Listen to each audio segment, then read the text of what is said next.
We're going to go through a few examples. We're going to start with a specific theme, the double attack. And we're going to see whether you guys are going to find the right solution along the way or not. And we're also going to discuss about the games in general. They're going to be short games, so hopefully it's going to go according to plan. The first game, e4, c6. How do we call this opening, guys? It's already well-known opening, one of the main lines. This is called the Caro-Kann defense.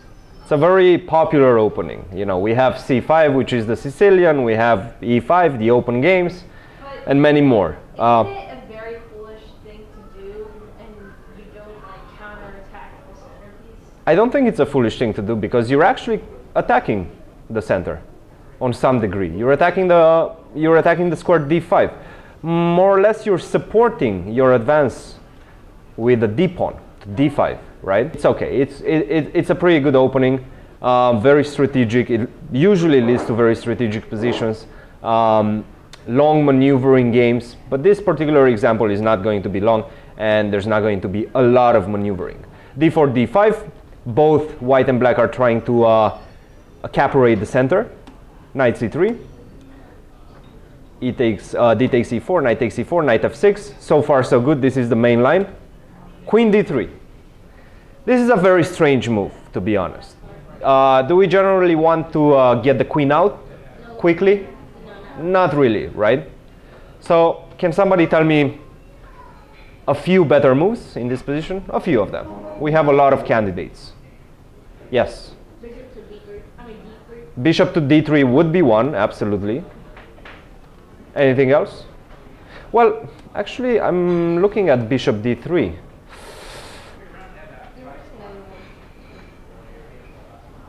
What can black do?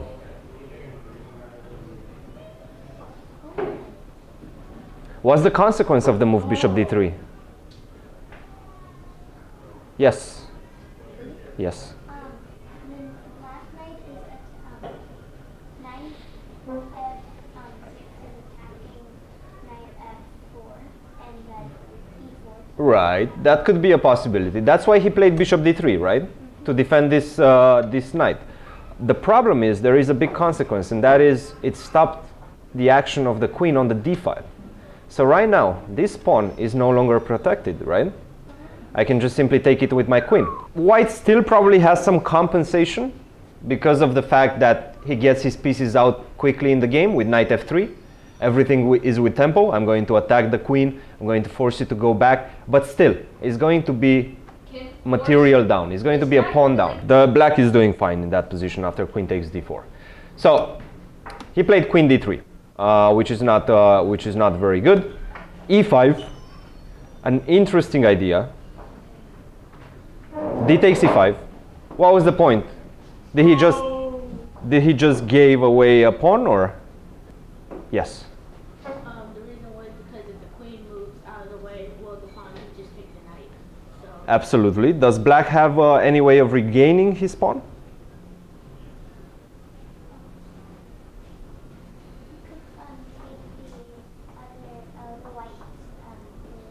You could take the queen, but if you take the queen, then I'm just simply going to take back with the bishop, and in the same time I'm going to defend my knight, right? So it's just going to be queen for queen. That's going to be an exchange. Yeah, nobody's going to win anything, and you just sacrificed one pawn. Yes. Queen a5 check, exactly, and that is what we call a double attack. Yeah. White will go bishop to d2. Queen takes c5. Long castle. Is this a good move? Yes. Yeah. No. Well, yes or not? And if you say yes, then you also have to tell me why. Okay, yeah, because, well, it's...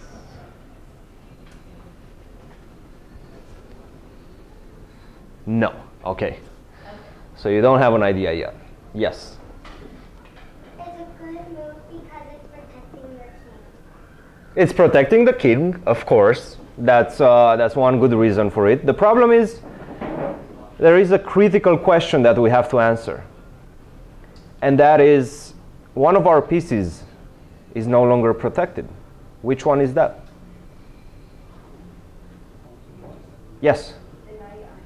The knight on e4, very good. So now, there are some questions we have to answer. Black has a few options, right? What are his main options? Is that Arjun? You're not answering any questions, Arjun. Arjun is like way above 1,000 level. He's around 2,000, so he knows most of these things.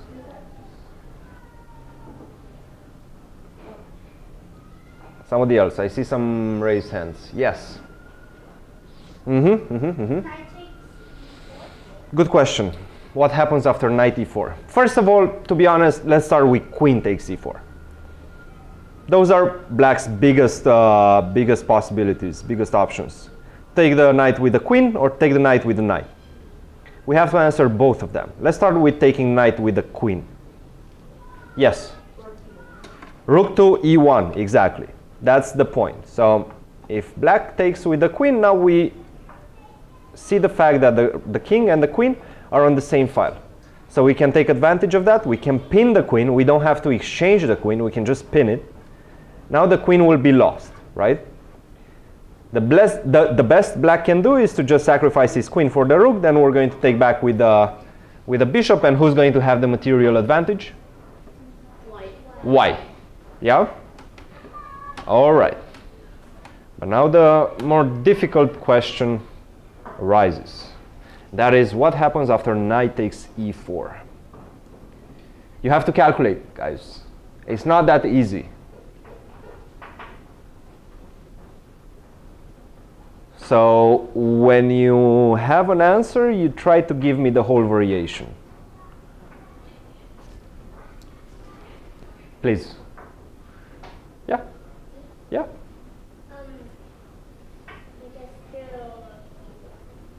Rook to e1 is an option. The problem with rook e1 is I'm just going to defend my knight. And with f5.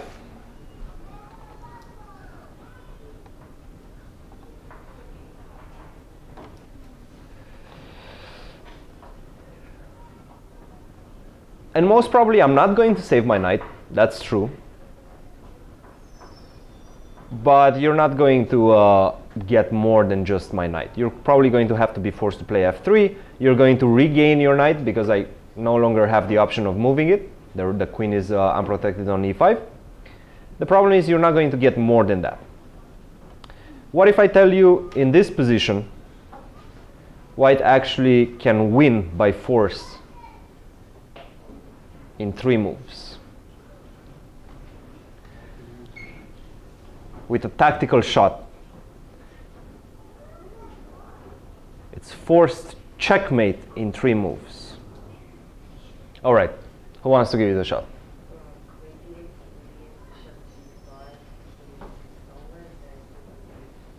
All right, so what he wants to do is sacrifice the queen with queen d8. King takes d8, and now we see the double attack. And that is bishop to g5, yeah? Discovery check, double attack, however you want to call it. There's plenty of ways to call it. Now black has 2 options. He can go to e8 or he can go to c7. How are we going to respond to each one of them?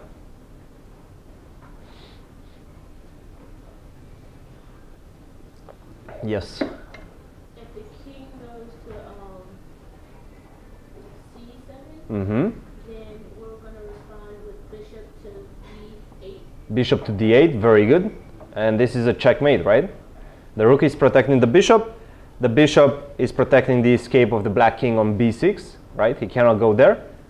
And he cannot go on d7 or d6 because the rook is there to protect those squares, right?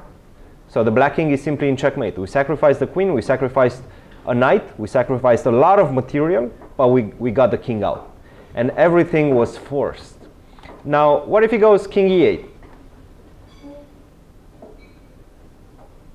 Somebody that hasn't answered before. Yes. In the back, in the red. You, in the red. Yeah. Rook d8 checkmate. Very good. And that's game over. All right. This one was pretty easy, okay? Let's go to the next one. e4, e5, f4. How do we call this? King's Gambit. E takes f4. What's the point of the King's Gambit? What's the strategy behind it, kind of? Oh. Sure, tell me. D4. No. I know concrete moves for sure, d4, but I want to know the strategy behind it. Like, what are you trying to accomplish with white by sacrificing this pawn? What are the advantages of sacrificing this pawn? Sure, tell me. You? Yeah. To control the whole center. To control the center, yes. And to get your pieces out with tempo, right? You're going to go d4, you're attacking the pawn on f4. If black is going to try to defend that pawn, he's going to lose some time, and so on, right? We're trying to gain momentum. We're trying to gain time. We're trying to get our pieces out as soon as possible, and in the same time, attack the center, accaparate the center. Knight f3 was played. There are a lot of ways of playing. Knight f3 is one of them. d4 is another one of them. Bishop c4 is another one of them. I think d4 is a little bit hasty at the moment because of what move?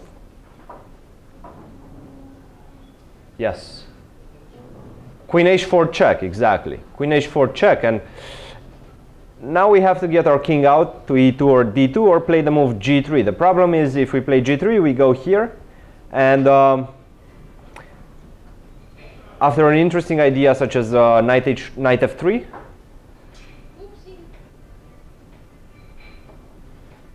what can black do? He has a very powerful move in this position. Pawn to g2, exactly. He's going to leave his queen unprotected, but he's going to get another queen. After knight takes h4, g takes h1, we're getting another queen on the board, and this is decisive advantage for black. Clearly decisive advantage for black. So that's why d4 immediately is not as good. We have to protect that square h4. We can either do that with knight f3, or also I think bishop c4 is an option. And if you do something such as queen h4, I'm simply going to put my king to f1. Then my knight is going to come with tempo on f3. And I'm going to push your pieces back. My king is quite safe on f1.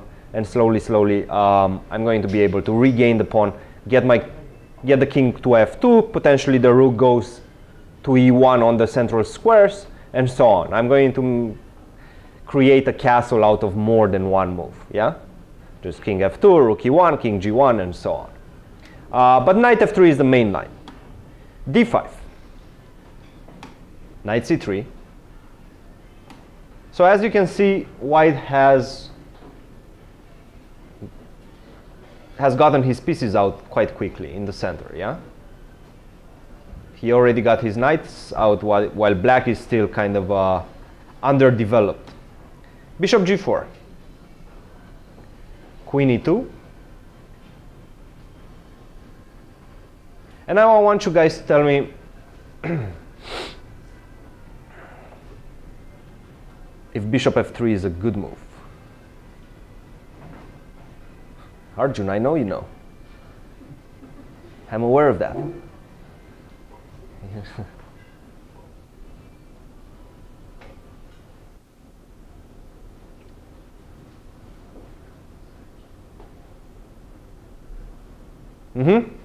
Yes. Bishop? What? The question was, is bishop f3 a good move? Bishop takes f3, the knight, a good move? No, because knight f6. Exactly. That's the reason why bishop f3 is not good. Because we don't have to recapture on f3 with our queen or our pawn. We can just simply give this discovery check, double attack, knight f6, and now the king is in checkmate, right? Yes? What is your question? So, I have a question. Mm-hmm. Oh, okay, I see what's causing the checkmate. Queen. What's causing the checkmate is the queen and the knight both attack the king at the same time. Yeah, I was just wondering what caused the checkmate. So whenever that happens, the only way to respond to such a threat is to move the king. The problem is you cannot move the king anywhere. I think we have time for one more, a bit more of a complicated game. Let's see if I find it around here. Yes. Okay. So we're going to discuss a little bit about the principles of the middle game. Everybody knows what to do. I hope everybody knows what they have to do in the opening. What are the principles of the opening? You tell me one. You tell me another one. Take control of the center. Anybody else? Yes, you haven't answered. Develop your pieces, absolutely. And let's add another one, yeah? Get your king to safety, very good. Those are the core of what you need to do in the opening. Of course, you also have to make the connection between the rooks, put the rooks in the center, and so on. There's a lot of principles that we can abide by. But what do we do in the middle game when the opening phase has finished? Let's see. Knight takes d4. And this is the position I want you guys to think about for a second and try to give me a few candidate moves.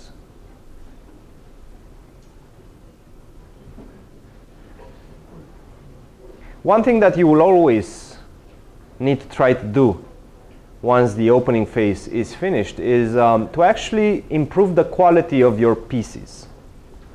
Okay?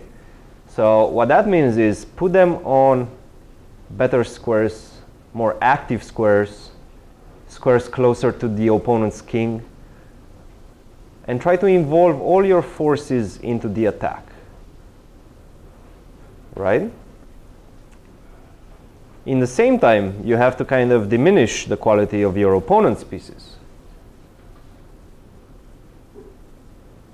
Now the question is, how are we going to achieve that as white in this position? What piece we can improve, what pieces we can improve, and how are we going to concentrate our forces towards our opponent's king? This is not easy. To be honest, this is a question that deserves at least 5 to 10 minutes of thought. But I'm going to ask, we're going to try to go along a little bit faster than that.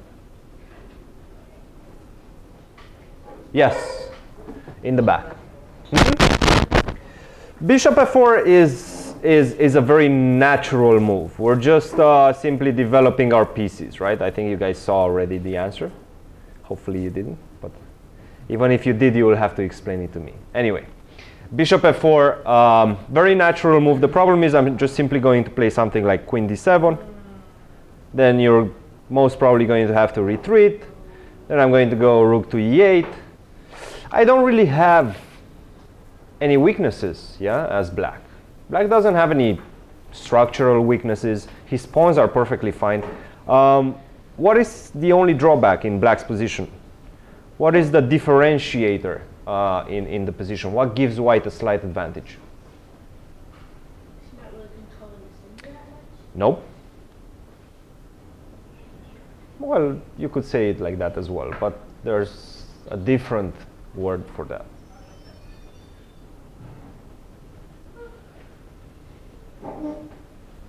Yeah. Yeah, you?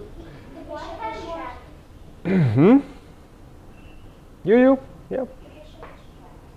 The bishop is trapped. No, there is no trapped bishop. The bishop is a little bit passive, yeah? It's not trapped, it's passive. But he has ways of getting him out. He can go something like bishop f8, then maybe g6, bishop g7. There are ways along the way to get that bishop active.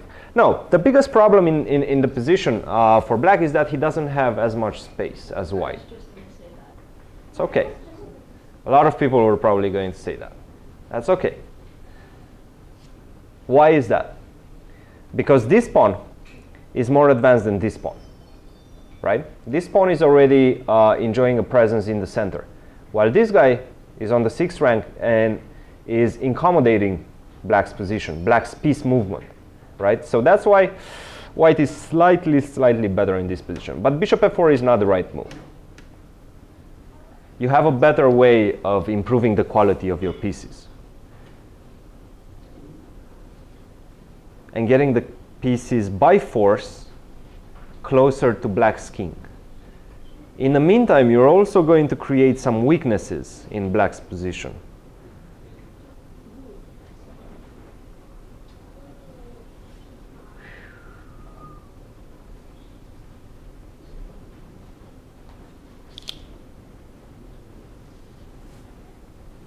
I saw you. Somebody that hasn't answered yet. Most of you have answered. Very, very few that haven't. Sure. Bishop g5. That's also a natural move. But again, it doesn't necessarily accomplish anything immediate. Yeah? Bishop g5 again, it's a very natural move. You're just developing your pieces, getting ready to put your rook to d1 and so on. Arjun, this is one of the few times I will let you answer. You've seen this game before. I'm letting you answer and you already saw this game before. Okay. Say it. Queen c3. Very good. Now explain to me why queen c3. It's because you're attacking the c-pawn, so he has to do something about that. You're attacking the c-pawn, so he's forced to worry about that problem at the moment. He doesn't have time to finish his development. And then you're going to play the knight to d4. Okay, enough. Good. Good. Let's let them give them a bit of space. c6. So you're improving the quality of your pieces. Where does this queen want to go? Why is this queen better placed on c3 than on d4? Where is she trying to go?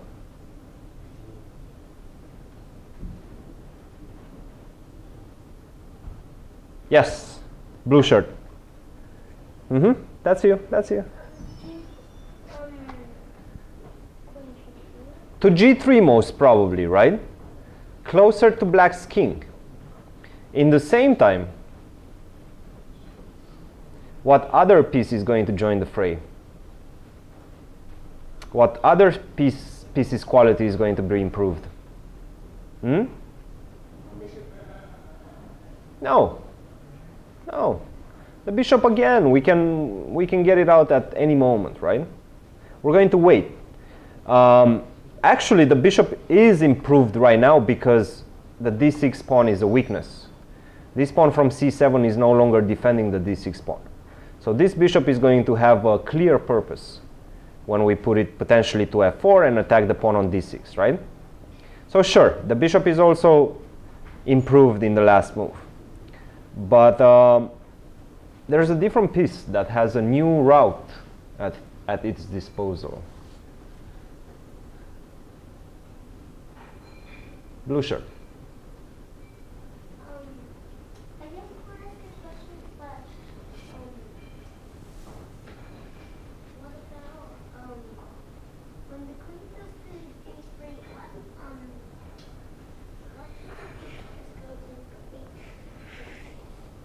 You're answering my question with another question. Well, we are going to see what happens then. I mean, that's long in the future. I was just asking you what other piece is being improved with this move queen c3.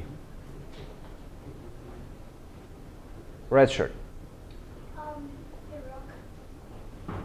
How is the rook being improved? You could link it by playing rook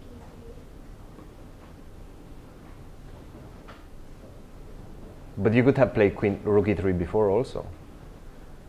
No, It's the knight, guys. It's the knight on b5. Why is he getting improved by this move, queen c3?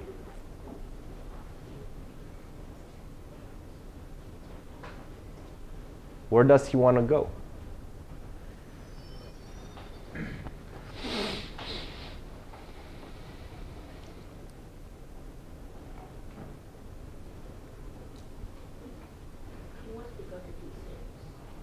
D6? No, he wants to go to f5, guys. He wants to go to d4 and then to f5. And then in cooperation with the queen, which is probably going to go to g3, he's going to attack on g7, right? So knight d4 was played. Knight d7. Black is trying to improve the quality of his pieces as well. He's going to try to bring this bishop to f6 and this knight potentially in the center. Yeah? He's just trying to kind of activate his pieces as well. Knight to f5, bishop f6, queen to g3. You see, when you're following a plan, generally the moves come much, much easier. Yeah? So always create a plan in the middle game. That's extremely important. Don't play just for the sake of playing and play kind of automatic moves. Try to have a plan that you're going to follow once the middle game starts.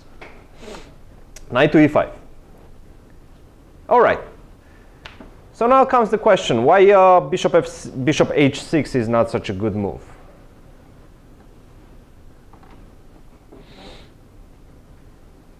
How can black defend? Yes?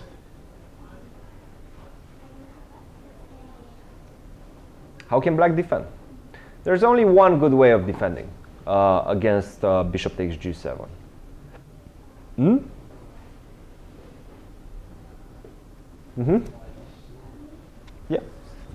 Yeah. Well, if you play g6, I'm going to capture your rook, yeah? And that's going to be an exchange up for me. So that's not a good way of defending. We have a much better way of defending. Yes? Knight to g6, exactly.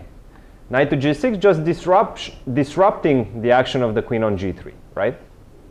The queen is no longer pinning this pawn on g6. It's actually with tempo, because right now we're threatening to take the bishop on h6. We're threatening to gain a piece. So what white has to do is retreat, and black simply has gained a good defender on g6 and a tempo. So it's definitely a bad move for white. Instead of that, the bishop's placement is much better on f4, because we're going to focus on this newly created weakness on d6, right? Queen c7, rook d1, rook d8. All right. Now comes the calculation. Almost all our pieces are, well, basically all our pieces are on their best squares. They have the maximum potential. What to do? When that happens, when all our pieces are active, when all our pieces are on their best squares, we usually have to start looking for tactical shots, combinations. Be careful. Be careful, it's not easy. To be honest, the variation, the ensuing variation is, I think, around 7 moves deep. Quite a few moves. So you have to look ahead a lot.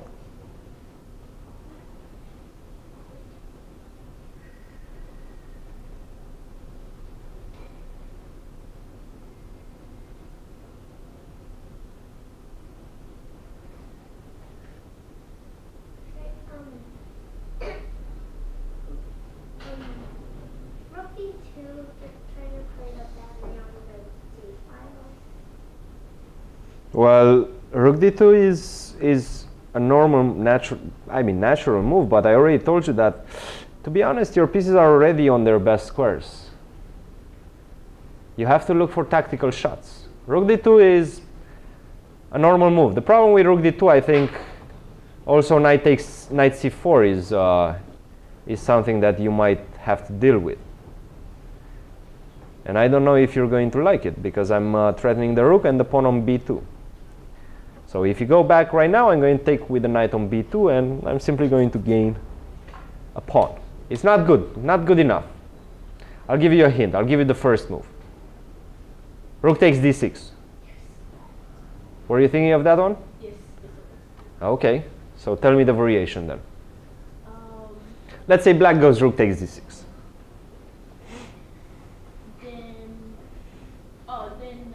then on the bishop takes the knight on e5. Okay. And then And then you know what I'm going to do? I'm going to play rook to d1.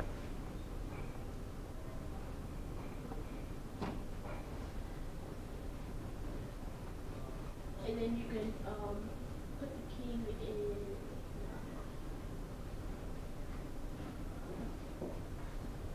Now you have to be careful. You have a winning variation, but there's only one. Continue. If you take the rook, black will have a few options. Probably the most important one that you have to deal with is bishop takes e5. After rook takes d1, bishop takes e5.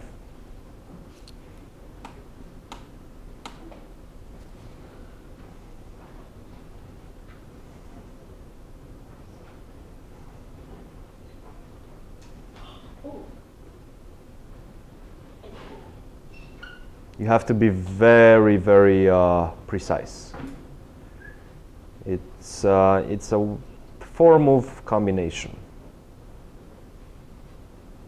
Arjun, you know the game. You know the game. I don't know this card. You're trying to be tricky. No. Leave your hand. Leave your hand, Arjun. There's no one move There's no 1-move checkmate. checkmate. There's no one move checkmate. Okay. If you play queen takes g7, bishop takes g7, and I'm simply just gaining a queen. So you have to be a little bit more precise than that. Pay attention. Pay attention to all the geometry in the position.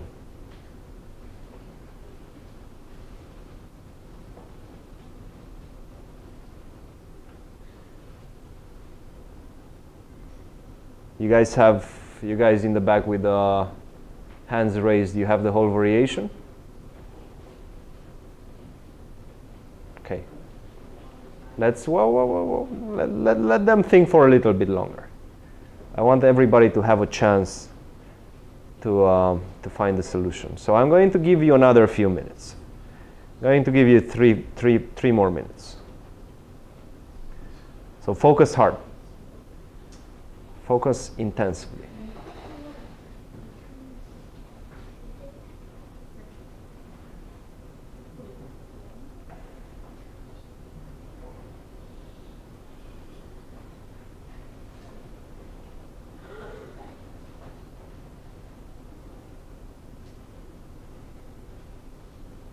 Leave the hand down.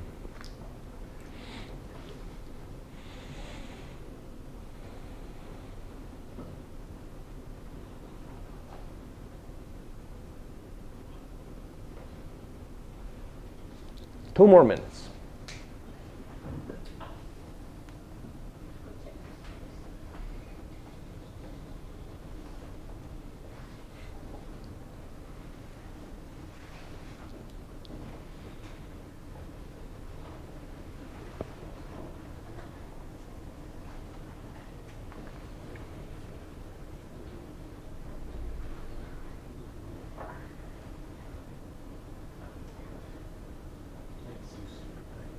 Hmm? Yeah. Strong pieces.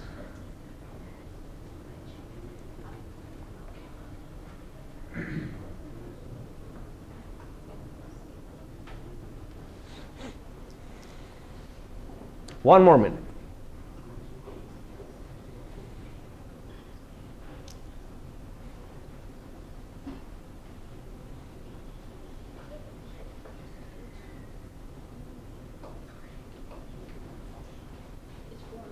All right, all the way in the back, because you haven't answered yet. So you go ahead. Tell me the whole variation. Knight to h6. That's a check. Can he take it back? No. No, because it's pinned. The pawn on g7 is pinned. So forced move is to go king to h8. Continue.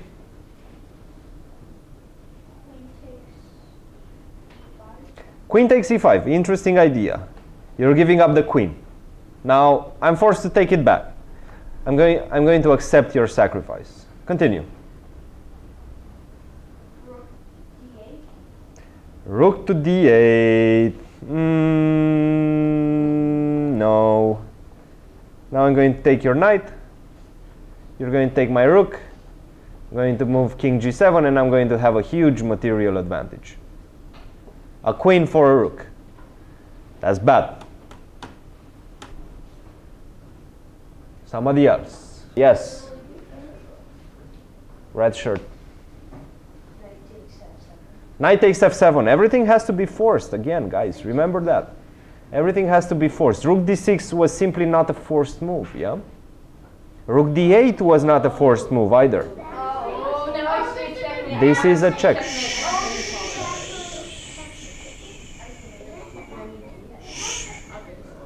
Everybody suddenly got enlightened.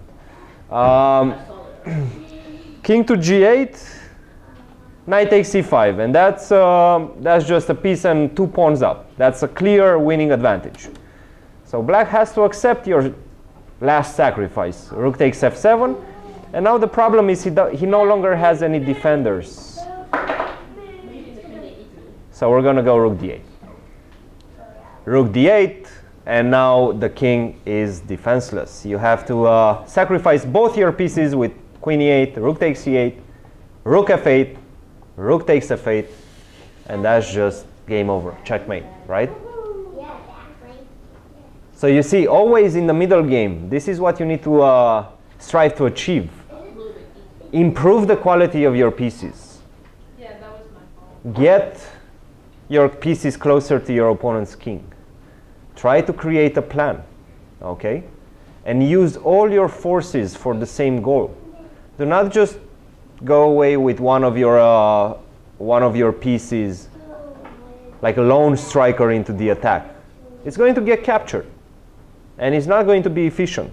You have to use all your pieces to get to your opponent's king, or to your opponent's weaknesses, for that matter. Yeah, it doesn't have necessarily to be the king. It can also be just a weakness, a pawn weakness, a structural weakness, as long as you use all your forces towards a particular goal.